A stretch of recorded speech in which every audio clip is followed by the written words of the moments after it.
श्री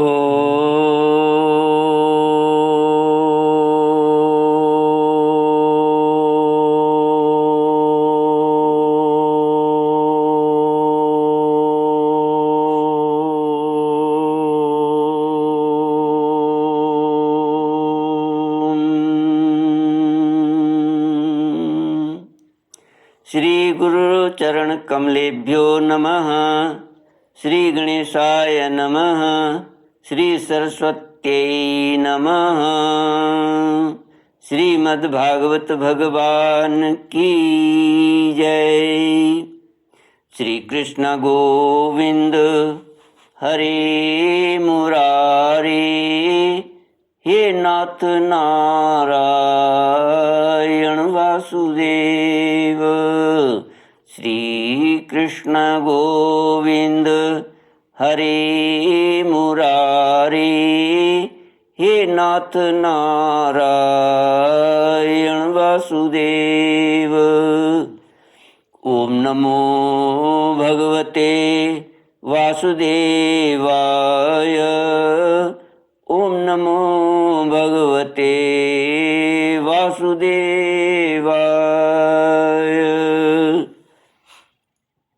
कृष्णाय वासुदेवाय हरये परमात्मने प्रणतः क्लेशनाशाय गोविंदाय नमो नमः। सच्चिदानंद रूपाय विश्वोत्पत्त्यादिहेतुवे तापत्रय विनाशाय श्री कृष्णाय वयं नमः। सच्चित आनंद स्वरूप परमात्मा जो सृष्टि के उत्पत्ति पालन और संहार करता है तथा जीवों के आध्यात्मिक आदि दैविक आदि भौतिक तापों को नष्ट करने वाले हैं, अर्थात जीवों के मानसिक शारीरिक और भौतिक दुखों को दूर करने वाले हैं, उन श्री कृष्ण भगवान को हम नमस्कार करते हैं। श्री कृष्ण गोविंद हरे मुरारे, हे नाथ नारायण वासुदेव।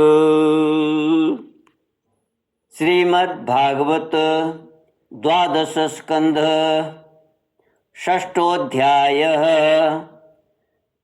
श्री सूत उवाच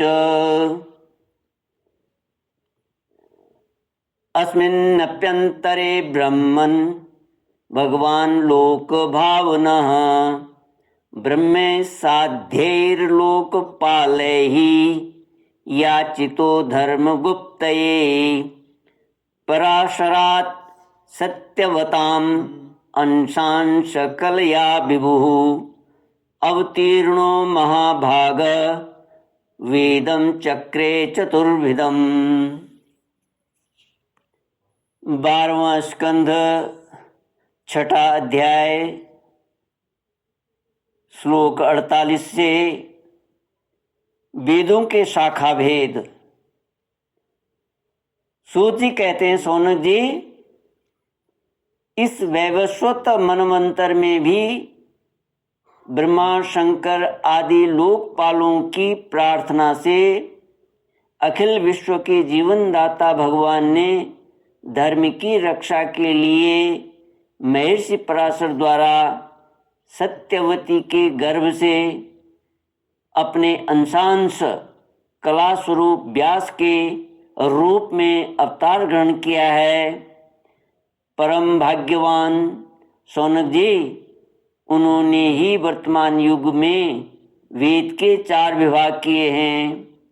जैसे मणियों के समूह में से विभिन्न जाति की मणियाँ छांटकर अलग अलग कर दी जाती हैं, वैसे ही महामति भगवान वेद व्यास ने मंत्र समुदाय में से भिन्न भिन्न प्रकरणों के अनुसार मंत्रों का संग्रह करके उनसे ऋग यजु साम और अथर्व ये 4 संहिताएं बनाईं और अपने 4 शिष्यों को बुलाकर प्रत्येक को एक एक संहिता की शिक्षा दी। उन्होंने वह वृक्ष नाम की पहली ऋक् संहिता पैल को, निगद नाम की दूसरी यजु संहिता वैशंपायन को, सामश्रुतियों की छांदोग्य संहिता जैमिनी को और अपने शिष्य सुमंतु को अथर्वांगिरस संहिता का अध्ययन कराया। शौनक जी, पैल मुनि ने अपनी संहिता के 2 विभाग करके एक का अध्ययन इंद्र प्रमिति को और दूसरे का वास्कल को कराया। वास्कल ने भी अपनी शाखा के 4 विभाग करके उन्हें अलग अलग अपने शिष्य बोध, याज्ञवल्क्य, पराशर और अग्निमित्र को पढ़ाया। परम संयमी इंद्र प्रमिति ने प्रतिभाशाली मांडुकेय ऋषि को अपनी संहिता का अध्ययन कराया। मांडुकेय के शिष्य थे देवमित्र। उन्होंने सौभरी आदि ऋषियों को वेदों का अध्ययन कराया। मांडुकेय के पुत्र का नाम था शाकल्य। उन्होंने अपनी संहिता के 5 विभाग करके उन्हें वात्स्य, मुद्गल, शालीय, गोखल्य और शिशिर नामक शिष्यों को पढ़ाया। शाकल्य के एक और शिष्य थे जातुकर्ण्य मुनि। उन्होंने अपनी संहिता के 3 विभाग करके तत्संबंधी निरुक्त के साथ अपने शिष्य बलाक, पैज, वैताल और विरज को पढ़ाया। वास्कल के पुत्र वास्कली ने सब शाखाओं से एक वालखिल्य नाम की शाखा रची। उसे वालायनी, भज्य एवं काशार ने ग्रहण किया। इन ब्रह्म ऋषियों ने पूर्वोक्त संप्रदाय के अनुसार ऋग्वेद संबंधी वह वृक्ष शाखाओं को धारण किया। जो मनुष्य यह वेदों के विभाजन का इतिहास श्रवण करता है वह सब पापों से छूट जाता है। श्री कृष्ण गोविंद हरे मुरारे, हे नाथ नारायण वासुदेव। सूत जी कहते हैं, शौनक जी, वैशंपायन के कुछ शिष्यों का नाम था चरकाधुर्य, चरकाध्वर्यु। इन लोगों ने अपने गुरुदेव के ब्रह्म हत्या जनित पाप का प्रायश्चित करने के लिए एक व्रत का अनुष्ठान किया। इसीलिए इनका नाम चरकाध्वर्यु पड़ा। वैशंपायन के एक शिष्य याज्ञवल्क्य मुनि भी थे। उन्होंने अपने गुरुदेव से कहा, ओहो भगवान, ये चरकाधर्यु ब्राह्मण तो बहुत ही थोड़ी शक्ति रखते हैं। इनके व्रत पालन से लाभ ही कितना है। मैं आपके प्रायश्चित के लिए बहुत ही कठिन तपस्या करूंगा। याज्ञवल्क्य मुनि की यह बात सुनकर वैशंपायन मुनि को क्रोध आ गया। उन्होंने कहा, बस बस चुप रहो। तुम्हारे जैसे ब्राह्मणों का अपमान करने वाले शिष्य की मुझे कोई आवश्यकता नहीं। देखो, अब तक तुमने मुझसे जो कुछ अध्ययन किया है उसका शीघ्र से शीघ्र त्याग कर दो और यहाँ से चले जाओ। याज्ञवल्क्य मुनि जे देवरात के पुत्र थे। उन्होंने गुरुजी की आज्ञा पाते ही उनके पढ़ाए हुए यजुर्वेद का वमन कर दिया और वे वहाँ से चले गए। जब मुनियों ने देखा कि याज्ञवल्क्य ने तो यजुर्वेद का वमन कर दिया है, तब उनके चित्त में इस बात के लिए बड़ा लालच हुआ कि हम लोग किसी प्रकार इसको ग्रहण कर लें, परंतु ब्राह्मण होकर उगले हुए मंत्रों को ग्रहण करना अनुचित है। ऐसा सोचकर वे तीतर बन गए और उस संहिता को चुग लिया। इसी से यजुर्वेद की वह परम रमणीय शाखा तैत्तिरीय के नाम से प्रसिद्ध हुई। शौनक जी, अब याज्ञवल्क्य ने सोचा कि मैं ऐसी श्रुतियां प्राप्त करूं जो मेरे गुरुजी के पास भी न हो। इसके लिए वे सूर्य भगवान का उपस्थान करने लगे। याज्ञवल्क्य जी इस प्रकार उपस्थान करते हैं, मैं ओंकार स्वरूप भगवान सूर्य को नमस्कार करता हूँ। आप संपूर्ण जगत के आत्मा और काल स्वरूप हैं। ब्रह्मा से लेकर तृण पर्यंत जितने भी जरायुज, अंडज, स्वेदज और उद्भिज 4 प्रकार के प्राणी हैं, उन सबके हृदय देश में और बाहर आकाश के समान व्याप्त रहकर भी आप उपाधि के धर्मों से असंग रहने वाले अद्वितीय भगवान ही हैं। आप ही क्षण, लव, निमेष आदि अवयवों के संगठित संवत्सरों के द्वारा एवं जल के आकर्षण, विकर्षण, आदान प्रदान के द्वारा समस्त लोगों की जीवन यात्रा चलाते हैं। प्रभु, आप समस्त देवताओं में श्रेष्ठ हैं। जो लोग प्रतिदिन तीनों समय वेद विधि से आपकी उपासना करते हैं, उनके सारे पाप और दुखों के बीजों को आप भस्म कर देते हैं।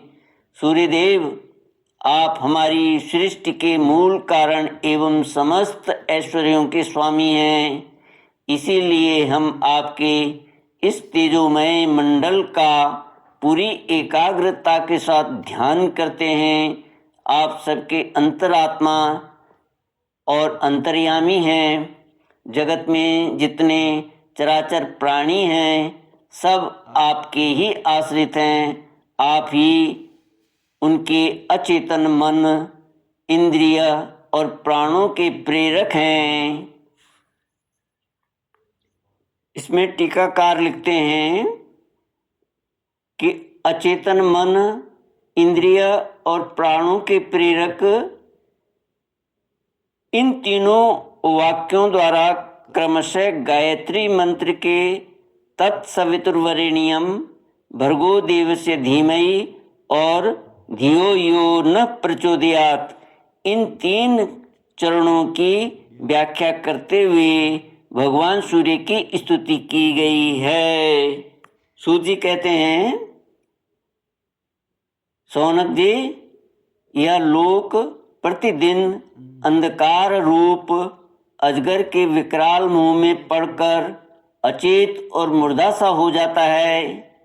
आप परम करुणा स्वरूप हैं, इसलिए कृपा करके अपनी दृष्टि मात्र से ही इसे सचेत कर देते हैं और परम कल्याण के साधन समय समय के धर्मानुष्ठानों में लगाकर आत्माभिमुख करते हैं।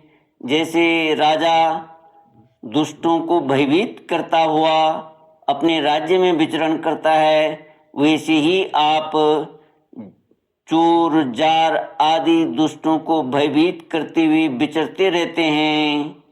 चारों ओर सभी दिक्पाल स्थान स्थान पर अपनी कमल की कली के समान अंजलियों से आपको उपहार समर्पित करते हैं। भगवान, आपके दोनों चरण कमल तीनों लोकों के गुरु सदृश महानुभावों से भी वंदित हैं। मैंने आपके युगल चरण कमलों की इसीलिए शरण ली है कि मुझे ऐसे यजुर्वेद की प्राप्ति हो जो अब तक किसी को न मिला हो। सूत जी कहते हैं, शौनकादि ऋषियों, जब याज्ञवल्क्य मुनि ने भगवान सूर्य की इस प्रकार स्तुति की, तब वे प्रसन्न होकर उनके सामने अश्वरूप से प्रकट हुए और उन्होंने यजुर्वेद के उन मंत्रों का उपदेश किया जो अब तक किसी को प्राप्त न हुए थे।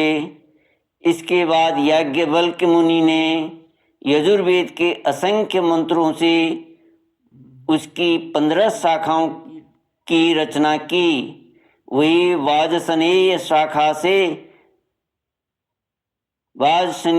शाखा के नाम से प्रसिद्ध हैं। उन्हें कण्व, माध्यन्दिन आदि ऋषियों ने ग्रहण किया।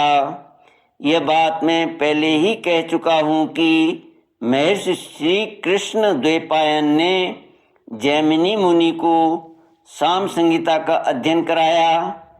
उनके पुत्र थे सुमंत मुनि और पौत्र थे सुनवान।